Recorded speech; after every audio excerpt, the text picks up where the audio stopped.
I still think about this case every week. Deaths of Kris Kremers and Lisanne Froon. 1 week after the Dutch girls Kris Kremers and Lisanne Froon went missing, the camera belonging to one of them took 90 photos between 1 o'clock and 4 a.m. If we calculate an average, one photo was taken every 2 minutes. Just 3 of the 90 pictures taken on 8 April and retrieved from the memory card by the Dutch Forensic Medicine Institute show clear images. In the other photos, nothing can be clearly identified. The 3 clear pictures. The first picture, which we will name Photo A, was taken at 1:38 a.m. The only thing to be seen is a rock surrounded by low vegetation. 1 minute later, Photo B was taken. It shows the branch of a bush over what seems to be a rock, surrounded by similar plants of that of Photo A. The branch has in each end a red plastic bag. Close to the branch, there are chewing gum wrappers and other papers to be seen. With which purpose were these photos taken? Was someone trying to send a message? Is the amount of pictures taken a sign of desperation or of imminent threat? We can't affirm the pictures were taken by Kris nor Lisanne. It could have been someone else who pressed the shutter. Without a doubt, a proper research would help find out in which part of the path between the Pianista Trail and the banks of the Culebra River where the remains of both girls were found, were the photos taken, thus providing important information that would help figure out what happened to the young women. The girls went missing. On 1st April, Kris and Lisanne visited the Pianista Trail near the well-known town Boquete, located in the Panamanian province Chiriquí, close to the border to Costa Rica. What began as a touristic hike, became a tragedy from one moment to the next. The girls who enjoyed their expedition and posed for pictures, were calling for help a couple of hours later. No one who looks at the images, where both girls appear, can suspect that they were in danger. Nevertheless, 2 hours after the last photo was taken, on the same day, at 16:39 to be more accurate, Kris was dialing 112. Something was wrong. It was the first of a series of calls that the girls made to the Dutch emergency line. 12 minutes later, at 16:51, other call was made, this time from Lisanne's Samsung cell phone, calling the same number. What happened during this time, in which the adventure turned into a tragedy? The Dutch forensic report states that 8 calls to the emergency line were made from the girls' cell phones. The last one was on 3rd April. The report also points out that it wasn't possible to obtain the position from which the phone calls were made, nor the path that both girls followed after 1 p.m. on Tuesday 1st April. The remains, according to the report of the Panamanian Forensic Medicine Institute, MLCF, a femur, a tibia and a foot belonging to Lisanne Froon. A total of 28 bones were analyzed. Between the pathologies detected, the researchers found periostitis, which is a medical condition caused by inflammation of the periosteum, a layer of connective tissue that surrounds bone. It appears usually when the person accelerates their level of training, which causes the muscles to be pulled. The MLCF also analyzed a rib and a pelvic bone belonging to Kris. No pathologies were detected in her remains, albeit organisms from the environment. In criminology, the finding of these microscopic organisms is useful to define the possible place of death. Digging deep. Enrique Aracha, lawyer of the Kremers family, wants answers. He also demands that the prosecution defines their hypothesis. He doesn't find convincing the theory that the prosecutor bedside Pitti in charge of the research sustains. She states that both girls were dragged by the river Culebra. The lawyer takes into consideration the low levels of water that rivers have when the dry season ends, which is insufficient for dragging a body.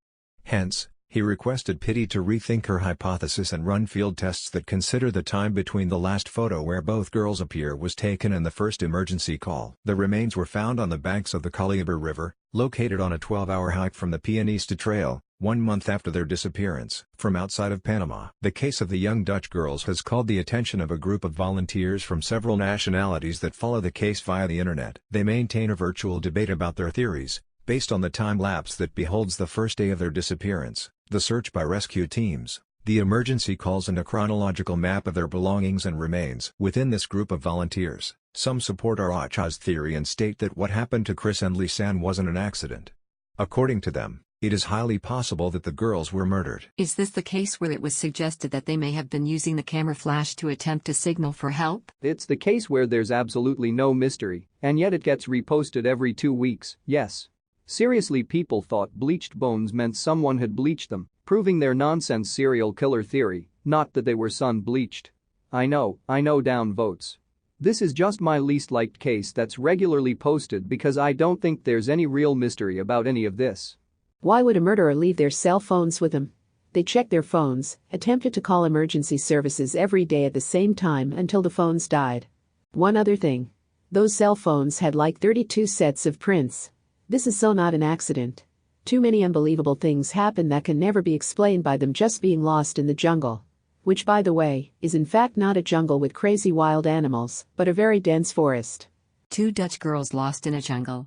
I'm Dutch myself, and let me tell you, what we call nature would be considered a spa day in the jungles of Panama. Sure, we got the occasional rabid animal, but nothing like the killing machines in that environment nor the dense humid flora.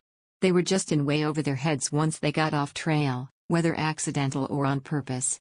There is cases where you wonder what happened. This one is pretty clear in my opinion. If they meant to use the camera to send a message, they'd have used video functions to leave that behind. To scope out surroundings at night and or scare of animals is much easier using the flash function, and it drains the battery a lot less. That combined with the photographed head wound points towards an accident in unfortunate circumstances. Nothing nefarious about it. While this case fascinates me in that I want to know exactly what happened, especially since something went wrong minutes after one of the pictures. But this is a tragic accident, period. Mother Nature is scary and unforgiving. Why people cling to the wild, unlikely theories instead of the most obvious one is beyond me. Yep. They broke a lot of the cardinal rules of hiking in strange isolated places, such as, let other people know exactly where you went, and when you'll be back bring far more water than you will anticipate needing. If you are lost, stay put. You want to stay close to the area you told people you would be in. Stay on the marked trail. Tragic and scary, but these rules exist for a good reason. Things that never leave my personal hiking pack include several fire-starting methods, whistle, compass, basic first aid kit with a few aftermarket additions, like butterfly stitches, a few light and compact wood processing tools, a spare boot lace, a small LED flashlight X2, a few packs of nuts as emergency food, and I tend to carry some of my water in a metal container that could stand up to fire if it needed to be boiled. And I don't even go anywhere that isolated, even just a whistle may well have been the difference maker for them. Previously, authorities said the river and scavengers scattered the remains, but the Chiriquí State Judicial Report indicated otherwise. The report said after an 18-month investigation, the evidence pointed to homicide. Pair this with abundant unanswered questions, such as why the 2 young women ended up so far from the main trail, and some will start thinking it was a slaying. Foul play is definitely involved in also a tragic accident. But I think mostly the tour guide that they pre-booked for the day after they went missing is the third party involved. The tour guide is known for being too friendly to women to a point where it's harassment, proven by other hikers that went to that area and encountered him, the tour guide. First of all, he was the one who alerted the police when the 2 girls went missing. Reportedly, he went inside the 2 girls' room where they were lodging it to check whether they were there without police authorities nor consent. And after that he reported that he himself went to the mountains to look for the missing girls on the 3rd of April. And reportedly on the same day, 3rd of April, the girls stopped trying to contact the authorities through mobile phone. Assuming the tour guide found them and led them to his barn not so far from the other side of the peak. There he kept them sheltered and fed, explaining why Chris' hair was clean showed in the picture. There were no call attempts until the 7th of April, where there were reportedly 77 emergency call attempts between the 7th and 10th of April. I'm assuming between the 4th and 6th of April they begun to suspect / already have done some evil intentions on the girls. And on the night of 6th is the day when they tried escaping. Rushing through the night in the thick forest. Eventually Chris slips or trips on something or maybe even hit a tree, explaining why there's blood on her temple area on the photo. Or they might be even chased after and eventually caught, explaining the standing figure on one of the photo if viewed negatively, and maybe that's where Lisanne decided to run solo, leaving her injured bleeding girlfriend behind. Explaining why she can't get in the phone because she does not know her friend's PIN. Her leaving her friend bought her time to escape until eventually getting caught after several days. Image 0509 was deleted reportedly through computer because it cannot be traced or brought back. 3 months later, when an indigenous native woman found the backpack on the riverbanks, and she reportedly said that the backpack wasn't there yesterday. The same tour guide led the search party, leading to finding shorts, bone fragments and severed foot approximately 12 hours far from the peak. 2018, last report says that he still works as a tour guide in Boquete, Panama. Here are my thoughts. First theory, the girls got killed and eaten by animals? Probably not, because the bones show no signs of wild animals being involved at all. If they were killed by wild animals, why are their bodies gone? In such a short period of time it is impossible. There would have been more human remains, not only 28 small bones from Lisanne. Second theory, they were captured and killed by the pygmy cannibals? The least possible theory but still worth mentioning, there is no evidence about living tribes in that area at all. Third theory, they got lost and died from shock and thirst? It is possible, but if this was true, where are the bodies? Until now there are only 28 bones from total of 206 of Lisanne. Bones, at least the big ones, cannot vanish so easily in such a short period of time. Here are some weird things. 5th of April 2014, Lisanne's Samsung checked for signal for third time, and after that it is never used again. Probably the battery got dead, but the interesting part is the next day Kris' phone was checked for signal, but it couldn't be entered because the person/people who tried to access it didn't know the PIN. From there are following two theories. Something happened to Kris on 5th of April 2014 and Lisanne tried to use Kris' iPhone but couldn't succeed. Third party has been involved and tried to access Kris' iPhone but also couldn't succeed, probably because Kris was already dead. Equals, Kris and Lisanne got killed by someone. 8th of April 2014, 90 photos taken in nighttime. Two theories again. Lisanne took Kris' iPhone on 6th of April 2014 and kept going through the jungle without Kris, trying to find her way out. She used the flashlight by taking photos to scare off wild animals? Or she tried to navigate herself this way? But in one of the photos, we can see Kris' head with blood on it. It doesn't make any sense. That means that Lisanne stayed right next to Kris the whole time. Third party killed/captured Lisanne and Kris on 5th of April 2014 and took Kris' iPhone. Somebody took the pictures in nighttime. Why? Somebody wanted to give fake direction to the police later because that somebody knew that there will be investigation running. That somebody wanted to make it look like an accident. But in this case, why would somebody take picture of Kris' head on 8th of April 2014 instead of on 5th/6th April when she got killed? It doesn't make any sense. Fourth theory, the most probable one, Kris and Lisanne got killed by somebody? The most probable scenario, because this way only some things can be explained, like, on 9th of June 2014 their backpack was found by the locals. In the backpack are found 2 bras, 2 sunglasses, 1 camera, $83, Lisanne's passport and a bottle equals, all in perfect condition? How? One more thing is that bodies cannot decompose fully in just 9 weeks. Kris' bones are found extra bleached, which is probably not possible by only natural causes, and the weirdest part that suggests this theory is that Kris' shorts were found laid out on a rock. What the FCK? How is this possible only by natural causes?